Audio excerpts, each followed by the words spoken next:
See, here's the funny thing. Some people are like, well, I'm not really into comic books, or I'm not really into that. But here's the thing. They're not understanding that they're into pop culture whether they know it or not. Because the same person who's like, oh, he doesn't like Superman or whatnot, goes back home and watches like The Walking Dead on AMC, you know? So it's like, wait a minute, you know, you don't understand, like Walking Dead used to be a comic book, you know, and some people don't even know that either. So like, they're unaware of how big this really is, you know? I think that a lot of people get pumped up to see their favorite comics and stuff like that. So for example, when I saw DC Comics, the first thing I did was basically bolts over there. And everybody has their own, you know, specific things. Obviously DC is one of the more well-known ones. But I also, you know, bolted over to SpongeBob. And so that's kind of, you know, bringing me some nostalgia as well. So I think that's, it kind of makes people, not always, but for me, it makes me kind of feel like a kid again. Well, I think it's a really interesting combination between art and a storyline, and it brings together, you know, children who aren't super into reading to draw them into reading a little bit more, and then kids who really are into reading maybe expand their horizons and what their concept of a book is into something that's maybe more artistic than just words on a page, and she gets an experience of what the artist wanted to render as well as read. I like the books. All of the books. And there you go. I mean, whatever encourages a child to read cannot be wrong at all. So if your child likes to read comic books, throw them in there.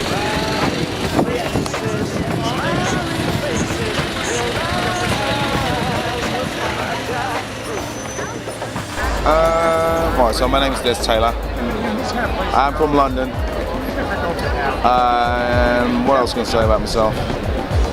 A lot of artists focus on the obvious parts. I try and think of hair, the way they sit, hand movements, like even like a gloss on the lip, the bend of the neck, just like subtle things, and I try and put that into the art that I do.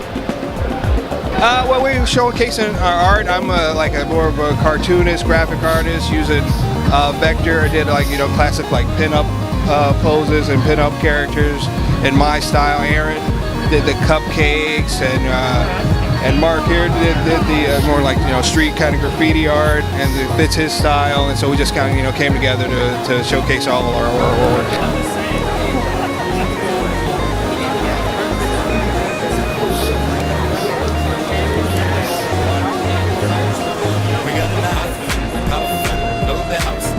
In regard to the comics, they're an outgrowth of the rise in newspapers. And along came with that some funny images. When it got into the comic books in the 1930s, the late 1930s, the first comic books were collections of the Sunday funnies, the old guys. Then it broke into Superman, Batman, and so forth.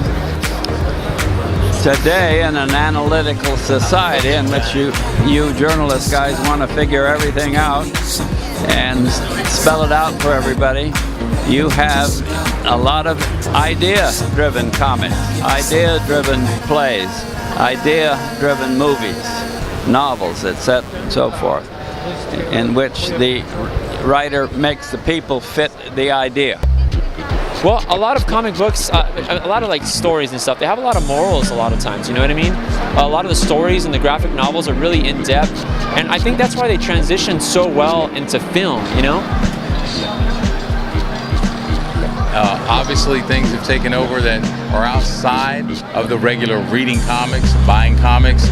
Obviously the studios are a big part of this event on a regular basis. I think these guys are given or shown good art. I think the true artists stay true to their art, And when they do that, the fans love it.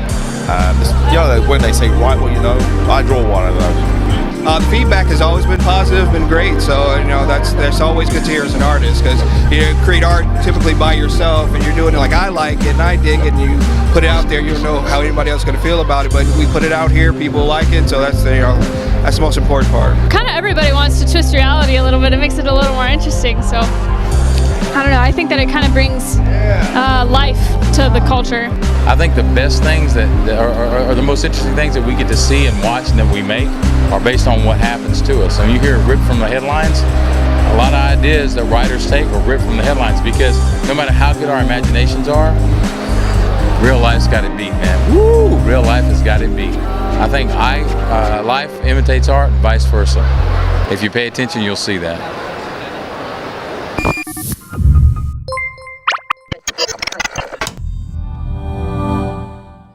So picture this. You're young, good looking, and everyone tells you have what it takes to make it in this country. Some people don't have access to the basics like healthcare, education, housing. Some suffer from mental illness, live in fear of gangs and law enforcement. Substance abuse and the environment are both preventable social issues. Climate change is no joke, people. Drink more water. Do we as a country have what it takes for a better tomorrow? So watch Tomorrowpictures.TV.